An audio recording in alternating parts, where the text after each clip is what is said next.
Pasison Sander guys, semi-off guys. Nag-video lang kami kasi boring. Boring yung klase. I don't feel like I better touch me.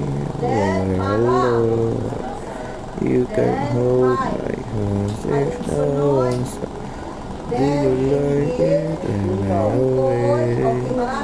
Wanna come in and love me the same. I can feel like my bones coming back and I'm going. Ang balita ngayon ay tungkol sa Pangulong Marcos. Diba? So, another one is, para sa kanya, ang aming nilutong pagkain. So, merong mga pangukol na ginagamit sa pangusap or sa palitan. Okay, so actually, it's not our topic. And I found the way you feel now. Oh baby, I know when Then, proceed tayo sa ating gagamit ang ating paksa sa umaga. So, kahapon napagalaman natin na ang taong magiging sakit ay hindi mabuti at ito ay nakakaanin ng kasamaan. Kapag tayo ay sakit sa isang bagay.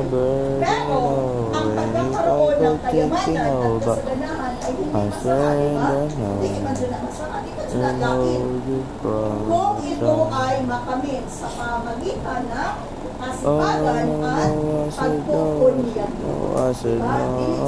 Hindi sila sa masama.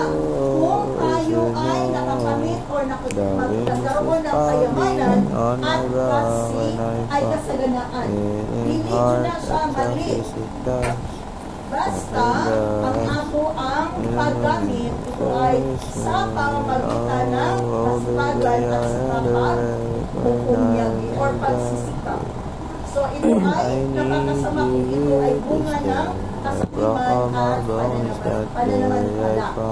So, malinaw na ipinakita sa may akda ng salaysay na si Michael Timothy ng akda ang paggamit ng anumang kapakinabangan ay masama kung ito ay nakakapinsala sa iba. Diba? Muna ingon ni Michael Timothy na naipakita niya sa akda kahapon na ang paggamit ng anumang kapakinabangan ay masama kung ito ay nagkakapinsala sa iba. So, mali siya siya.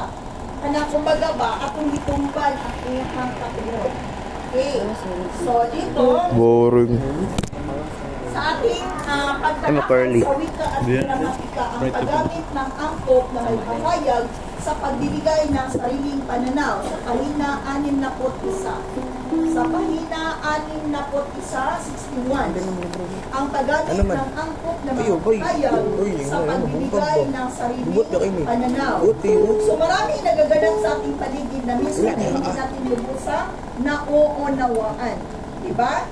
Then, may mga ginagawa ang ating kapwa na minsan hindi tayo sang-ayon. Samot-saring reaksyon ang nais natin iparating. Subalit, na nag-aatubili tayo ipahayag dahil baka hindi tayo naunawaan o mabigyan ito na